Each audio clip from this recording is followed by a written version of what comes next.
nicht viel zum Umreden. Wir gehen einfach direkt rein. Der schlimmste Influencer der Welt, die Zerstörung von Jota. Zerstörungsvideo, wissen wir aus Erfahrung, das ist immer sehr, sehr gut. Und darum jetzt hier, yalla, Abfahrt. Ja, es ist leider wieder Zeit für so ein Video. Und damit herzlich willkommen zu Das ist ja das Geile. Tim Jacken, der hat ja immer beim Rezo mitgeschafft. Ich glaube im Hintergrund, ich glaube das weiss man, oder? Tim Jacken war ja aber Cutter vom Rezo, ich glaube jetzt nicht mehr. Und jetzt leidet er mit dem Zerstörungsvideo nachher. Das ist eben Young Rezo, Digga. der etwas anderen Folge meines Wochenformates. Heute gibt es keine News, keine Twitch-Fake-Clips, keine Abstimmung über den Clip Und noch geile Capri-Sonne. der Woche. Keine Sorge, das kommt alles wieder im nächsten Video. Heute geht es um die Aufarbeitung des schlimmsten Influencers, den ich jemals gesehen habe. Sogar, ey, mit Quellen, mit der gleichen Musik. Komm. Es geht um Sexismus, Homophobie, Rassismus. Das krankhafte Verlangen, mit allem Geld zu verdienen, selbst wenn Familien zerbrechen oder sogar Menschen sterben können. Es geht um Betrug, Steuerschulden, Hochstaplerei, Fahndungen vom FBI, das Manipulieren von Zahlen und um systematisches Lügen. Was wollt man mehr? Was wollt man mehr als Reaction-Video? Eigentlich wollte ich niemals so ein Video hier machen. Aber es muss mal wieder aufgeräumt werden. Heute geht es um den Fall Jota. Fall Jota.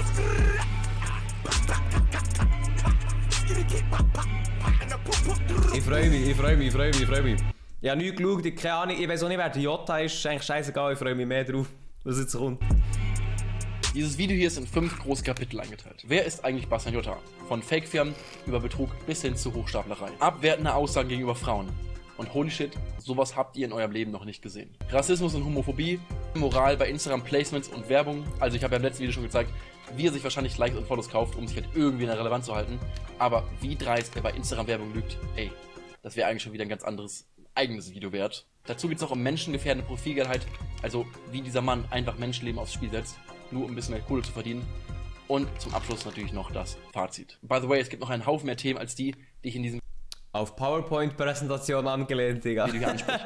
Am Anfang ist Inhaltsverzeichnis. Wie er zum Beispiel da seine Freundin es von wild. dieser Frau innerhalb von 2 Jahren in diese Frau verwandelt hat. Und selbst die Gründe, warum RTL und Sat1 ihn dauerhaft von Shows ausschließen, sind so klein im Gegensatz zu anderen Themen, dass ich diese hier in diesem Video nicht mehr behandle. Dazu gibt es noch Aussagen, unter anderem von der Tierschutzorganisation PETA, wie Jota mal einen Dackel gequält haben soll. Als Beweis gibt es halt auch ein Video dazu, aber man kann halt nicht zu 100% sagen, dass Jota das getan hat.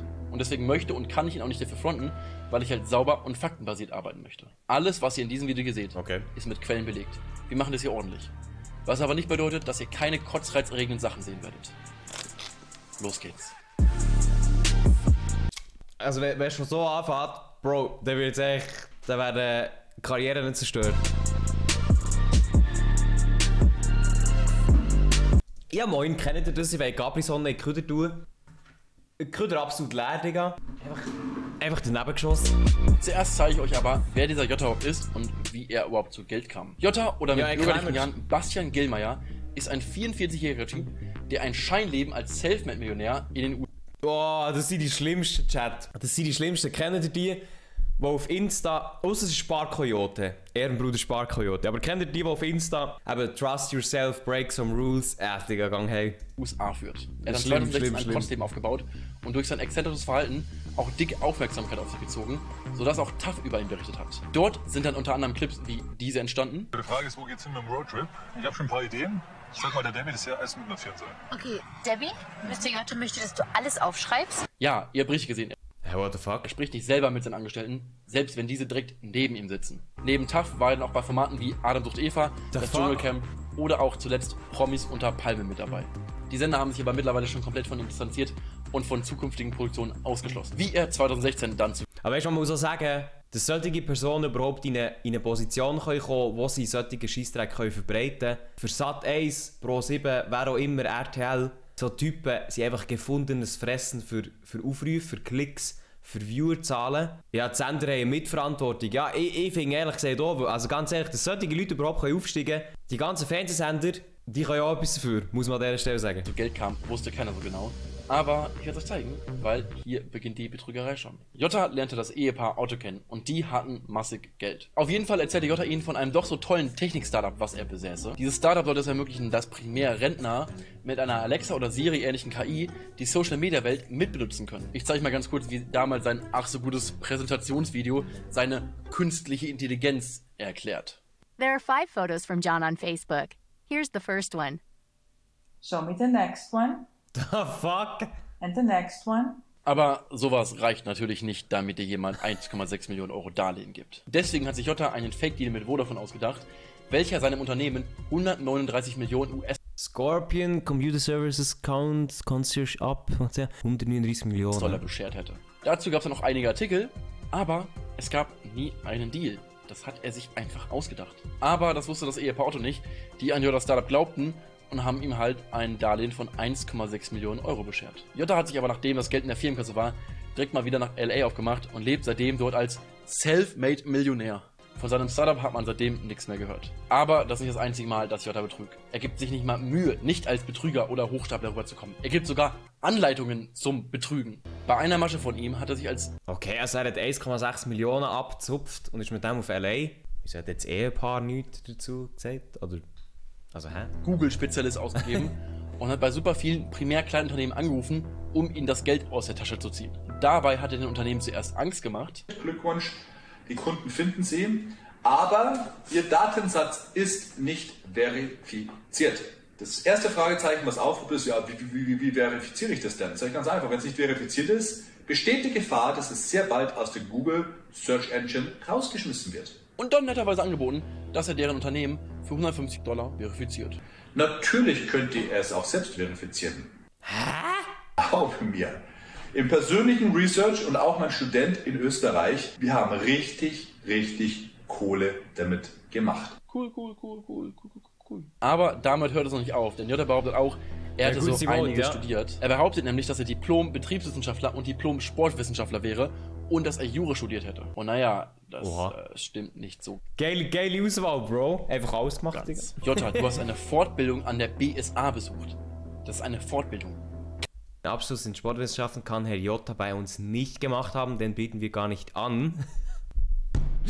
Digga, imagine, du sagst, jo, du hast die Ausbildung gemacht, sagst nachher an dieser Schule, sie sagen, Digga, wir bieten es gar nicht an, perfekt. Bei uns werden Weiterbildungen angeboten, das war kein Studium und gar kein wissenschaftliches. Kein fucking Studium. Und zu deinem BWL-Diplom, Jota, du warst in der VWA. Digga. Dort kann man Fortbildungen besuchen. Aber weißt du, was man dort nicht machen kann? Einen Diplomabschluss. Den bietet die Akademie gar nicht an. Beziehungsweise die Akademie bietet gar keine akademischen Abschlüsse an. Und wo du plötzlich Jura studiert haben sollst, das weiß bis heute auch irgendwie keiner. Also auch hier sehen wir mal wieder Hochstaplerei vom Feinsten. Er gibt sich als jemand aus, der er nicht ist. Aber das werden wir dieses Video noch ein paar Mal sehen. Jetzt habt ihr ungefähr einen Einblick, wer Jota so ist. Das sollte by the way noch alles kein Front an Jungen sein, sondern lediglich zeigen, um welche Art von Mensch es sich bei ihm handelt. Im nächsten Part geht es nämlich jetzt richtig los. Und Triggerwarnung, es wird unfassbar frauenverachtend und widerlich. Okay, bevor wir in die Szene gehen, aber weißt du, ich finde es, ganz ehrlich, ich frage mich immer so, wie kann jemand so hart betrügen, beziehungsweise so einfach Sachen behaupten und niemand hinterfragt das? No what I mean? Vielleicht eine naive Sicht oder eine naive Frage, aber ich finde es gleich krass, dass so Leute echt mit so Shit durchkommen und niemand hinterfragt es, niemand macht etwas oder so. Also es gibt bei dem Ehepaar zum Beispiel, wo die 1,6 Millionen weg sind. Aber was ist denn mit denen? Aber wir schauen natürlich... Leider. Nicht mal die Hälfte. Jota hat ein Programm, welches sich Kingmaker nennt. Dort geht es darum, wie man sich als King verhält. Willkommen zum Kingmaker Kurs. Er nennt es King, ich würde es eher toxischen, pubertierenden Jungen ohne Selbstwertgefühl nennen, aber naja, ist Definitionssache vielleicht. Auf jeden Fall geht es dort auch um den Umgang mit Frauen. Und dort entstehen solche Stories. Ich habe nie Alkohol getrunken. Meine Kumpels haben mich früher, wo ich so 18, 19 war, immer ausgelacht. Aber ich war der Typ, der ihre Freundinnen nach Hause gefahren hat. Und glaube mir, die hatten was getrunken. Ich sage, hey, ich begleite dich noch rein. Ich möchte nur sicherstellen, dass du die Treppen hochkommst. Digga. Ganz ehrlich, wenn du schon irgendeine Online-Klasse hast, wo heisst Kingmaker, dann weisst du echt schon, Digga, dann ist es besser durch. Hey, wait, komm, leg dich hier hin. Oh, ja, hey. Oh, yeah. Warte, ich helfe dir mit der Hose. Das geht. Ich meine, ich mache das schon. Hey, ich bin einfach... Hallo. Wahre Geschichte. Geiler Kollege, Bro. Jackpot. What the fuck, das kann nicht sein Ernst sein. Digga, oh. Er gibt also in seinem Programm den Ratschlag, in Clubs nicht zu trinken, Digga, damit du die Freundin von Cam Kumpels nach Hause fahren kannst, um sie anschließend zu bangen. Richtiger Ehremann, Digga. Aber das ist fast doch die harmloseste seiner Aussagen in seinem Programm. Jota erklärt auch, wie du selbstsicherer und vorbereiteter wirst, sollte dir deine Traumvorbild weglaufen. Aber die Art und Weise, Alter. Such dir B-Ware raus. Nicht die Models Superstars. B-Ware. Übe mit Übungsfleisch. Übe mit der Durchschnittsfrau. Mir kommt die Kotze hoch. Ja, Digga. wer kennt es nicht? Die Durchschnittsfrau, was auch immer die durchschnittliche Frau sein soll, als B-Ware. B-Ware oder Übungsfleisch bezeichnen.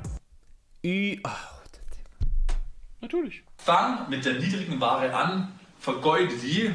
Ey, ich weiß nicht, was ich dazu sagen soll. Jota redet natürlich nicht nur über das Frauen kennenlernen, sondern auch, wie du dich beim Bimsen verhalten sollst. Dann ist es mir scheißegal, ob die Frau kommt. Was steht eigentlich da im Hintergrund?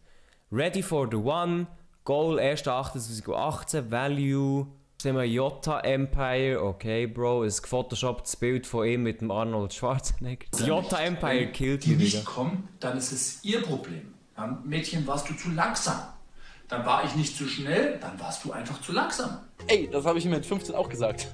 Aber mittlerweile habe ich durch eine kleine Feldstudie rausgefunden, dass man Frauen innerhalb von 19 Sekunden eher weniger zum Orgasmus bringt. Und gib Gas! Und wenn noch 20 Sekunden abspritzt und... Okay, sorry, du hältst sogar 20 Sekunden durch. Dann sagt sie, ja und ich?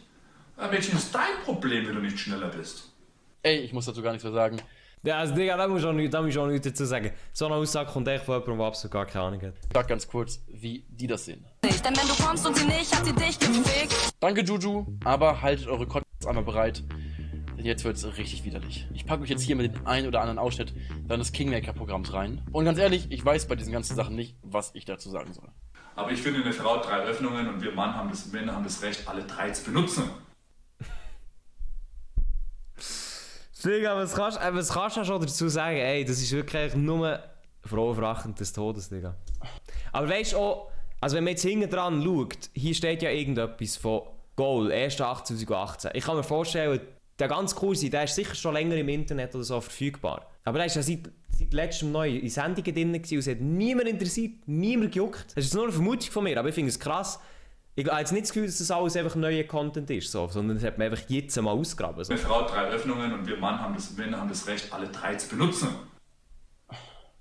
Kleine Schlampe, das ist das, was du verdienst. Also ich finde ganz ehrlich, eine Frau hat sich einen Arsch zu ficken zu lassen. Ey, mir kommt so hart die Kotze hoch, ne? Aber was ich mich aber gerade frage ist, das sind alles Aufnahmen, die Jota freiwillig... Wer folgt denen dem schon auf Social Media? Mindestens die dann in solche Reality-Shows reinlassen, finde ich, sollten das wie Background checken. Aber hey, ins Inhalt gestellt hat. Stell ich Also auch bewusst, weil er dachte, das ist gut so, das ist richtig so. Wie redet dieser Mann dann bitte, wenn die Kamera aus ist? Wie redet dieser Mann dann bitte hinter verschlossenen Türen? Naja, vielleicht ein paar ähnliche Dinge zu dem, was wir jetzt sehen werden. Wir kommen nun zu skrupellosem Rassismus und ekelhaftester Homophobie.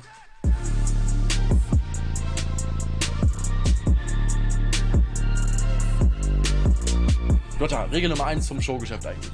Wenn du bekannt sein möchtest, dann achte darauf, dass bei rassistischen Jokes keine Kamera im Raum ist oder, wie im folgenden Fall, im Garten. Der nächste Part ist nämlich, dass Jota sich darüber abfuckt, dass seine neuen Nachbarn aus der Türkei stammen. Er steht mit ein paar Kumpels am Lagerfeuer und dort ist diese Handyaufnahme entstanden. Glaubst du, dass ein Türke nach Döner stinkt, wenn er brennt? Okay. Bro. Die Qualität ist nicht mehr gut, du könntest sagen, das ist nicht deine Stimme und du distanzierst dich davon. Aber Jota, schade, dass mir dieser tolle Joke noch aus einer anderen Perspektive vorliegt, wo man ganz eventuell dein Gesicht sogar erkennen kann. Glaubst du, dass ein Türke nach Döner stinkt, wenn er brennt? Das Ding ist, ja, das ist schon eine ganze Weile her. Und Jokes in einem freundschaftlichen Rahmen, wo jeder versteht, wer gemeint ist, sind nochmal ein bisschen anders aufzufassen. Bin ich voll und ganz bei euch. Ich würde euch diese Aufnahme auch nicht zeigen, wenn sich Jota im Thema Rassismus oder Homophobie bis heute hin geändert hätte. Hat er aber leider nicht. Ich zeige euch jetzt unkommentiert ein paar Clips und ihr könnt davon halten, Digga, ich weiß gar nicht, was es kommt. was ihr wollt.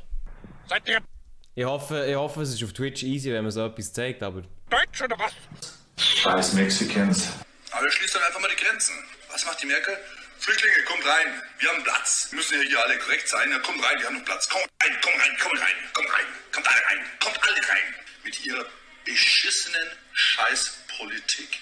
Unglaublich, was in Deutschland abgeht. Ich schäme mich. Er hockt in Los Angeles und regt sich darüber auf, was in Deutschland abgeht. Das sind wir die Besten. Das sind wir die Besten, die im Ausland hocken und sagen, Digga, dort läuft alles falsch. Schäme mich. Für alle Schwuchteln. Jeder, der so rumläuft, ist eine Schwuchtel. Der ist eine devote Arschnutte. I'm not a racist at all, please.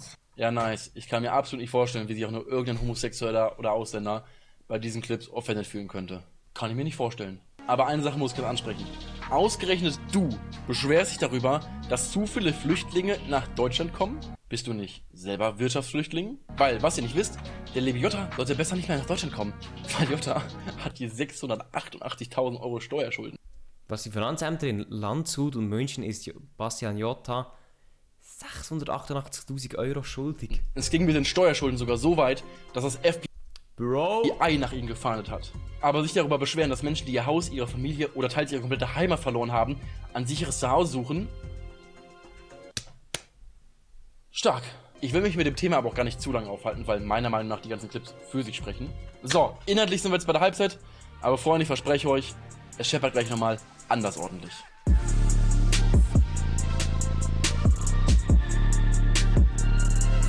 Digga, eigentlich schon jetzt ein absoluter Schmutz. Jota macht halt auch Werbung auf Instagram, wie 99% aller Menschen, die mehr als 100.000 Follower haben. Aber auch hier schafft es Jota mal wieder, so hart zu verkacken. Also seine Glaubwürdigkeit hat dieser Mann ja eh schon verloren. Aber wie dieser Junge im folgenden Fall wieder lügt, ey. Es ist so dreist. Jota hat Werbung für Smile Secret und für Bleach Me gemacht. Kann er von mir so machen. Aber achtet mal drauf, was Jota bei der Werbung für Bleach Me jetzt sagt. Seit Mitte April Seit 2 Monaten getestet. testen wir Bleach Me und ich kann euch sagen, das funktioniert. Da habe ich jetzt über 2 Monate Erfahrungswerte. Also Jota sagt halt, dass er 2 Monate Research gemacht hat. Cool, finde ich stark. Finde ich gut, dass du erst testest und dann dafür Werbung machst. Da bist du in Nissa, Leo Marché und wahrscheinlich noch vielen, vielen anderen sogar einen dicken Schritt voraus. Aber dann habe ich eine Frage an dich, Herr Jota. Warum sagst du, nachdem Smile Secret und Bleach Me in der öffentlichen Show geroastet worden sind, dann Folgendes? Ebenfalls Mea Culpa, ich habe für diese Scheiße auch Werbung gemacht. Habe ich mich zu wenig erkundigt. Habe ich vor einem Jahr auch noch die Dollarzeichen in den Augen gehabt und denke mir, ja, ist doch gut. Habe ich mir die Beschreibung durchgelesen, anstatt Research zu machen. Also doch kein Research Okay. betrieben und nur die Beschreibung Mea Culpa, was ist das noch nie gelesen gehört? und nicht getestet. Cool. Dazu macht er auch Werbung für Online-Casinos. Erstmal ja, ist auch ein Shit-Move, sowas zu bewerben, an dem schon so viele Menschen und auch Familien dran kaputt gegangen sind. Maybe spalten sich bei ein paar von euch jetzt hier die Meinungen. Aber ich persönlich finde, dass es verboten werden sollte, sowas zu bewerben. Aber was? Es ist verboten, das zu bewerben. Es wurde deswegen sogar schon Strafanzeige gegen ihn gestellt. Und er macht dennoch weiter. Cool. Ich mache mich ja mit ein paar Jokes hier auch über den Jungen lustig, so, ne? Aber das Folgende, was ihr jetzt gleich sehen werdet, holy, sowas habe ich in meinem Leben noch nicht gesehen. Ich habe schon viel menschenverachtenden Scheiß gesehen. Aber das, was jetzt kommt, sprengt wirklich nochmal alles. Menschengefährdende Profitgeilheit. Sehr geil. Jota meinte per Instagram-Story, er hätte ein Wundermittel gegen Corona entdeckt. Und das im April 2020. Ein Antikoron habe ich gefunden. Ein Anti-was? Und das im April 2020. Ein Antikoron habe ich gefunden. Ein Antikoron. Etwas, was Digga. gegen eine Infektion hält. Ein Antikoron. Ah, moin, Brudi. Oder das Risiko reduziert. Das möchte ich double checken.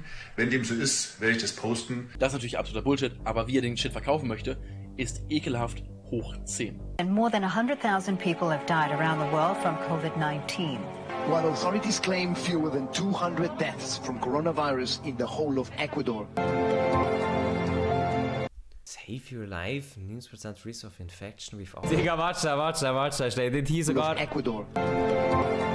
Steht hier jetzt sogar auf der Flasche Black Alpha Antikoron. Kannst du nicht ausdenken, Digga, kannst du nicht ausdenken. Ich finde aber auch den Schutz von innen heraus sehr, sehr wichtig. Und das ist jetzt kein Collaboration Deal. Es gibt auch keinen Code. Ich habe einen Hersteller gefunden, der einen Schutz von innen heraus anbietet, durch die Stärkung des Immunsystems. Macht auf mich persönlich einen sehr, sehr guten Eindruck. Ich habe eins für mich bestellt und ich habe ebenfalls 100 Flaschen für die Homeless bestellt. Okay, ja, er spielt mit der Angst der Für wen? Ich habe ebenfalls 100 Flaschen für die Homeless bestellt. Die Homeless bestellt? Okay, ja, die Homies bestellt? Spielt mit der Angst der Leute, aber laut eigenen Aussagen hat er gar keinen eigenen Nutzen davon, wenn man sich das kauft. Plus er zeigt ja auch, dass er für $2000 für seine Homeless People... Antikoron? Digga, wer ne... Ey, wirklich, also... Ja, irgendein Produktname hat, okay, der wäre einfach Scam, aber Anti-Corona, Digga, das ist so Trash-Kopf. In L.A. auch Flaschen gekauft hat. Ja, lol. Wenn man auf die Seite geht, sieht man, dass das Ganze wie eine Standard-Supplement Ultimate Shredder Stack Alpha Naht Pro Seite aussieht, für Fitness-Andys eben. Aber wenn man mal ins Impressum geht, wer so hinter der Seite steckt, dann sieht man da, oh, den lieben Jota. Geil, Bro. Zuerst dachte ich halt, okay, ist halt ein profiler Typ, der mal wieder seine Follower angelogen hat. Kennen wir ja. Aber je mehr ich über das Thema nachgedacht habe, desto mehr fing ich an, innerlich zu kotzen. Jota verkauft dir ein angebliches Wundermittel. Er behauptet in seiner Story, dass es sich zu 90% vor einer Ansteckung schützt. Das ist circa derselbe Schutz, den die besten Impfstoffe, die je entwickelt worden sind, anbieten. Mit dem man sich wirklich sicherer fühlen kann. Jetzt stellen wir uns mal vor, eine Familie glaubt ihm und kauft das. Sie fühlen sich sicher. Damals gab es ja noch keine Maskenpflicht und so. Sie bewegen sich frei, ziehen die Maske an, treffen Freunde und Familie. Weil sie halt im Glauben sind, sich ausreichend zu schützen. Und dann stecken sie sich an.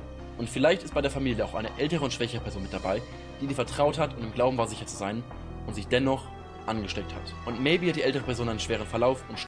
Ich weiss schon, was er meint. Andererseits trägt meiner Meinung nach auch dort jeder seine eigene Verantwortung. Und muss nicht... Aber auch los wäre es, glaube ich, ja, natürlich ist es extrem räudig, wenn man solche Situationen auch wie die Corona-Krise nimmt, um selber Profit zu machen. Andererseits, es gibt in diesem Beispiel so viele Zufälle, ja, kann ich verstehen, aber auch zuerst mal muss man jemandem so hart auf den Leim gehen und das glauben und das auch wirklich einfach nicht hinterfragen. Stirbt an Corona, dann geht der Tod zu 100% auf deine Kappe. Du bist so profitgeil, dass du nicht einmal davor zurückschreckst, dass deinetwegen jemand sterben könnte. Hauptsache, das Geld stimmt. Ey, Frauenfeindlichkeit, Homophobie, Rassismus, Betrug, Steuerschulden, Hochstaplerei, die Liste ist endlos, ihr habt es gerade gesehen. Alles Sachen, die man irgendwie mit viel Zeit und viel Verständnis der Gesellschaft irgendwann, irgendwie, vielleicht wieder gerade biegen könnte. Aber dieses menschenfeindliche Verhalten, dass du für Geld sogar über Leichen gehen würdest, dafür habe ich wirklich keine Worte mehr. Muss ich ganz ehrlich sagen, ich finde es ein bisschen sehr krass formuliert. Für Geld über Leichen zu gehen, ist wahrscheinlich korrekt formuliert, für so einen Abzug geht, aber es ist schon ein bisschen heavy. Gut. Ich glaube, er ist auch nicht mal der Einzige, der das gemacht hat, aber ich kann es natürlich verstehen, dass es absolut gar nicht geht. Ich finde jetzt aber alles andere, was vorher ist gezeigt wurde, genau das ist der Grund, wieso ich den Tim cringe finde, so komplett übertrieben. Ja, ich finde es berechtigt und ich finde die Aussage auch nicht komplett falsch, aber ich finde jetzt alles andere mit Sexismus, Homophobie, Rassismus etc. oder eben Belügen, das finde ich viel schlimmer als jetzt das explizit so. Das zeigt, das mit dem ganzen Corona-Ding zeigt jetzt, tut es nochmal einfach viel mehr untermauern, was für eine absolute Hure ist, aber für mich ist jetzt nicht ein bisschen, ist jetzt nicht das, er geht über Leichen wegen dem. Hier jetzt gemacht. Eigentlich wollte ich ja nur zeigen, dass dieser Jota sehr wahrscheinlich seine Social-Media-Statistiken fälscht, aber das habe ich ja im letzten Video schon bewiesen. Das Problem war aber, dass ich bei der Recherche noch so viel extra Stuff gefunden habe. Das ist geil, ja. Das ist geil, dass er das so in ein eigenes Video packt hat und das aufgezeigt hat. Einfach so stehen lassen konnte. Das hier ist ja eigentlich ein wöchentliches Comedy-News-Format, wo ich euch halt humoristisch zeige, was in der Social-Media-Welt so abgeht. Wenn dann aber ein Jota, der halt auch Teil der Social-Media-Szene ist, sowas alles macht, dann kann und will ich euch das nicht vorenthalten. Dieses Video wird wahrscheinlich nicht dafür sorgen, dass Jota sich ändert. Aber maybe sorgt es dafür, dass es in Zukunft weniger Leute gibt, die auch nur ansatzweise versuchen, ihre Community so zu belügen und ihre Mitmenschen teilweise so minderwertig zu behandeln. Und Jota, ich weiß, dass du das hier sehen wirst. Ich könnte eine Liste mit gefühlt 8 Milliarden Dingen aufzählen, die du verändern sollst. Aber Jota, wenn du wirklich was verändern möchtest, dann fang doch mal an, die ganzen Schäden zu begleichen, die durch dich entstanden sind.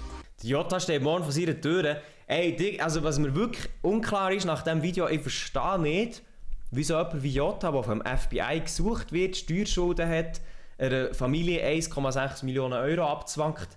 Digga, wie kann so jemand einfach noch in Amerika einfach frei herumlaufen, ohne dass er schon lange gepackt wurde, Digga? Nee, aber da frage ich mich halt, wenn das wirklich alles stimmt, Digga, warum watschelt der denn um und macht sein Business? Also irgendetwas kann ja irgendwie gleich nicht stimmen, oder?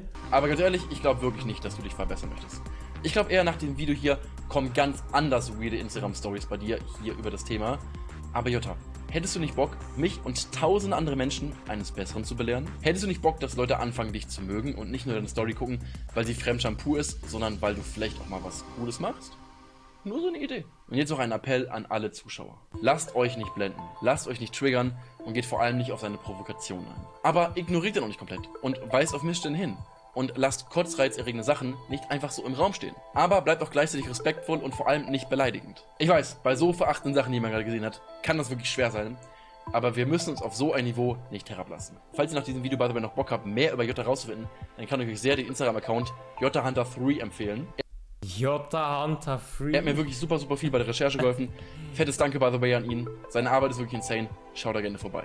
Dazu JotaHunter, ich will keineswegs zu einem irgendwann gibt es eine Elia Hunter Page, musst du schauen. Zerstörungs-YouTuber oder sowas hier auf diesem Kanal werden. Für mich ist die Jota-Sache hier auf dem Kanal jetzt abgehakt. Und ab nächste Woche wird es hier wieder mal eine Wochenshow mit einer Menge Twitch-Clips, News und auch Comedy geben. Freut euch, ich habe da vielleicht schon ein bisschen was im Petto. Und falls ihr Bock habt, das zu sehen, dann abonniert ihr gerne rein, dann verpasst ihr es nicht. Wir sehen was ist Video? Freut euch, ich habe da vielleicht schon ein bisschen was im Petto. Und falls ihr Bock habt, das zu sehen, dann Scheiß Rezo war kein guter Einfluss, MP4.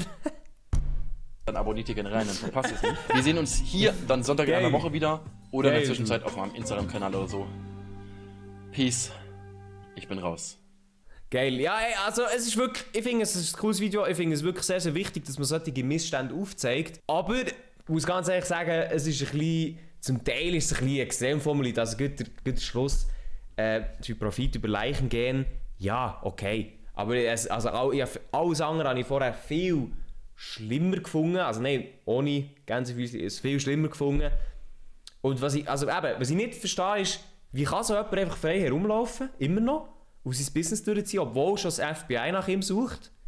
Ist ja auch nicht einfach nichts. Und vor allem auch, warum geben ihm irgendwelche Sender auch so eine Plattform, jahrelang, und distanzieren sich erst später von ihm, obwohl, es hat jetzt nur so gewirkt, aber irgendwie, als würde er das schon ein bisschen länger machen, als wäre das nicht echt von heute auf morgen passiert. Also irgendwie ein bisschen komisch. Aber cooles Video.